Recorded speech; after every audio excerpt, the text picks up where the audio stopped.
सातव्या मुलीची सातवी मुलगी या मालिकेच्या आजच्या भागात आपण पाहणार आहोत. शेखर धावत पळत इंद्राणीच्या रूममध्ये जातो आणि त्या ठिकाणी अद्वैत आणि नेत्राला बघून तर त्याला धक्काच बसतो. तो धावतच अद्वैत जवळ जातो आणि त्याला नेत्रापासून दूर करतो. तो त्याला विचारत असतो की अद्वैत, तू ठीक आहेस ना? तुला काही झालं तर नाही ना? आणि त्यावर अद्वैत म्हणतो, हो बाबा मी ठीक आहे, पण काय झाले नक्की? आणि मग त्यावर शेखर सांगतो की आत्ता रुपालीने मला सांगितलं की तिने तुला मारून टाकलं आहे आणि म्हणून मग मी तुझ्या रूममध्ये गेलो तर तिथे त्या नेत्राने मला सांगितलं की तू अस्तिकाला मारण्यासाठी गेला आहे. आणि त्यावेळी मग नेत्रासुद्धा त्यांना सांगते की विरोचकाने सुद्धा मला हेच सांगितलं होतं आणि म्हणूनच मी धावत त्या रूममध्ये आले होते. मात्र शेखर नेत्रावर विश्वास ठेवायला तयार नसतो. त्याला असं वाटत असतं की हीच अस्तिका आहे, पण अद्वैत त्याला सांगतो की नाही बाबा, ही आपली नेत्रा आहे. आणि अद्वैतच्या तोंडून हे वाक्य ऐकून नेत्राला खूप आनंद होतो. तिला आत्तापर्यंतचा तिचा सगळा प्रवास आठवतो आणि ती रडतच खाली बसते. अद्वैत तिच्या जवळ जातो पण शेखर त्याला थांबवतो. मात्र अद्वैत त्याला आणि इंद्राणीला थांबायला सांगतो आणि मग तो नेत्राचा हात हातात घेत म्हणतो की मला माफ कर नेत्रा, आत्तापर्यंत माझ्यामुळे तुला खूप त्रास झाला आहे. तू माझ्यासमोर असूनही मी तुला ओळखू शकलो नाही, पण आता तुझा अद्वैत तुझ्या सोबत आहे, तुला काळजी करण्याची काही गरज नाही. आणि अद्वैतचं ते बोलणं ऐकून नेत्राला खूप आनंद होतो. तर इंद्राणीची सुद्धा खात्री पटते की हीच आपली नेत्रा आहे. आणि मग त्यानंतर अद्वैत जसं तो मागाशी अस्तिकाला म्हटला होता त्याचप्रमाणे नेत्राला म्हणतो की हे सगळं ज्या अस्तिकामुळे झालं आहे ना, तिला मी जिवंत सोडणार नाही, मी आजच तिला मारून टाकणार. आणि तो लगेच बाहेर जाण्यासाठी निघतो. त्यामुळे नेत्रा घाबरते.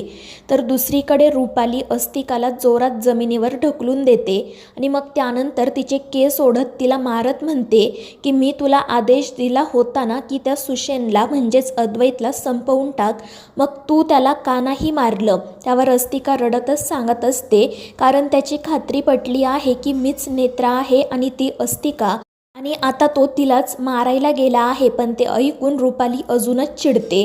ती अस्तिकाला म्हणत असते की तुला तुझी अक्कल कोणी चालवायला सांगितली होती? मी तुला जो आदेश दिला होता त्याचं तुला पालन नाही करता आलं का? मला त्या अद्वैतला रक्ताच्या थारोळ्यात पडलेलं बघायचं होतं.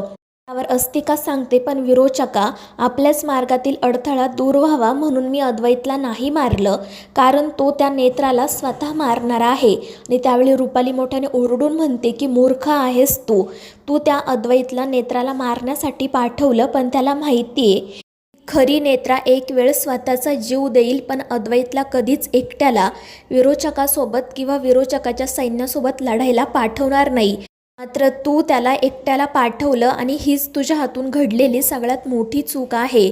आता त्याला कळून चुकलं असेल की तू अस्तिका आहे आणि ती नेत्रा. आणि ते ऐकून अस्तिकाच्या पायाखालची तर जमीनच सरकते.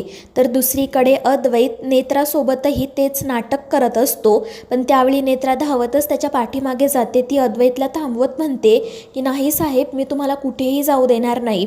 पण अद्वैत म्हणत असतो की नेत्रा, आता तू मला थांबवू नको, आज मी त्या अस्तिकाला संपवून टाकणार आहे. त्यावर नेत्रा म्हणते, ठीक आहे साहेब, पण मग मी सुद्धा तुमच्या सोबत येते, मी तुम्हाला एकट्याला नाही जाऊ देणार. पण अद्वैत काही ऐकायला तयारच नसतो. शेवटी नेत्रा त्याचे पाय पकडते. ती हात जोडून म्हणत असते की साहेब प्लीज तुम्ही नका जाऊ, मी एकदा तुम्हाला गमावलं आहे, आता पुन्हा दुसऱ्यांदा नाही गमावू शकत. आणि नेत्राचं ते बोलणं ऐकून अद्वैतची आता पूर्ण खात्री पटते की हीच आपली नेत्रा आहे. दुसरीकडे अस्तिका खूप घाबरलेली असते. तितक्यात अद्वैत तिथे येतो. ती पटकन जात त्याला विचारते की तुम्ही त्या अस्तिकाचा वध केला ना, तिला मारून टाकलं ना? आणि त्यावर अद्वैत नाही म्हणतो. त्यामुळे अस्तिका घाबरते. ती रागातच विचारते की का नाही मारलं तुम्ही तिला? तुम्ही तिला मारण्यासाठीच गेला होता ना? आणि त्यावेळी अद्वैत म्हणतो, हो, पण मी नंतर माझं माइंड चेंज केलं, कारण आठवते का, तूच मला एकदा सांगितलं होतं की अस्तिका मनुष्य रूपात असताना आपण तिला मारू शकत नाही, तिला नागरूपातच मारता येईल. आणि ते ऐकून अस्तिका काही बोलूच शकत नाही. ती मनाशी विचार करत असते की आता मी काय करू? जर या सुशेनने त्या नेत्राला मारलं असतं तर माझ्या मार्गातील सगळ्यात मोठा अडथळा दूर झाला असता. तर इकडे अद्वैतला आठवत असतं की मगाशी त्याला कळून चुकतं की हीच आपली नेत्रा आहे आणि मग त्यानंतर तो रडतच तिची माफी मागतो. तो गुडघ्यावर बसून नेत्रासमोर हात जोडत म्हणतो की नेत्रा मला माफ कर, मी खरंच खूप मोठी चूक केली आहे आणि तो तिच्या पायाही पडतो. अद्वैतला असं अचानक काय झालं हे कोणालाही कळत नाही आणि मग अद्वैत रडतच नेत्राला सांगतो की मी आत्ता थोड्या वेळापूर्वी बाबांना म्हटलं होतं ना की हीच आपली नेत्रा आहे, पण मी ते मुद्दाम म्हटलं होतं कारण आत्तापर्यंत मी तुझी परीक्षा घेत होतो. आणि ते ऐकून सगळ्यांनाच आश्चर्य वाटतं. तर अद्वैत त्यांना सांगत असतो की मी मगाशी त्या अस्तिकाला सुद्धा हेच सांगितलं की तू माझी नेत्रा आहे याची मला खात्री पटली आहे आणि आता मी त्या अस्तिकाला संपवून टाकणार आहे. आणि त्यावेळी ती मला म्हणाली की साहेब तुम्ही आजच अस्तिकाला संपवून टाका आणि तिने मला तुला मारण्यासाठी एकट्याला पाठवलं. आणि आता जेव्हा मी तुला हीच गोष्ट सांगितली तेव्हा मात्र तू मला अडवलं आणि मला माहिती आहे माझी खरी नेत्रा कधीच मला एकटं सोडणार नाही. आणि अद्वैतचं ते बोलणं ऐकून शेखर आणि इंद्राणीला सुद्धा रिअलाईज होतं की हीच आपली नेत्रा आहे आणि तिला ओळखणं खरंच खूप सोपं होतं, मात्र आपल्या हातून खूप मोठी चूक झाली. तर अद्वैत रडतच म्हणत असतो की नेत्रा मला माफ कर, हे सगळं काही माझ्यामुळे झालं कारण मी माझ्या नेत्राला ओळखू शकलो नाही. जर आपल्याच माणसांनी आपल्याला ओळखलं नाही तर कसं वाटत असेल हे मी समजू शकतो, खरंच मला माफ कर. आणि त्यावर नेत्रा म्हणते की साहेब या सगळ्यात तुमची खरंच काही चूक नाही आहे आणि माझी खात्री होती की एक ना एक दिवस माझी माणसं मला नक्की ओळखतील. त्यानंतर मग इंद्राणीसुद्धा नेत्राजवळ जाते.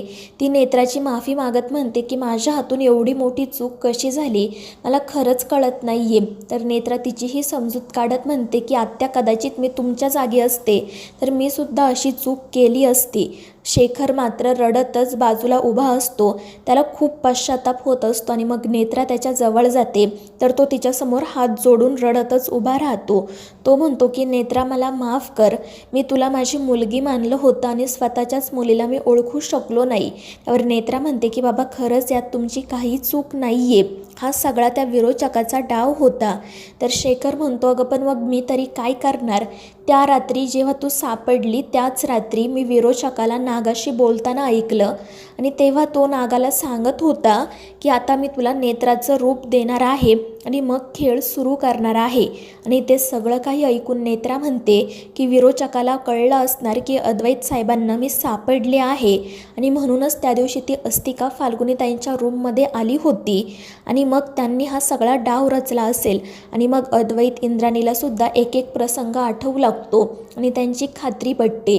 ते खूपच चिडलेले असतात. इंद्राणी म्हणते की आता काही झालं तरी या विरोचकाला सोडायचं नाही, पण नेत्रा त्यांना शांत करत सांगते की अस्तिकाचा आणि विरोचकाचा वध तर माझ्याच हातून होणार आहे, पण आपल्याला थोडा संयम ठेवावा लागेल.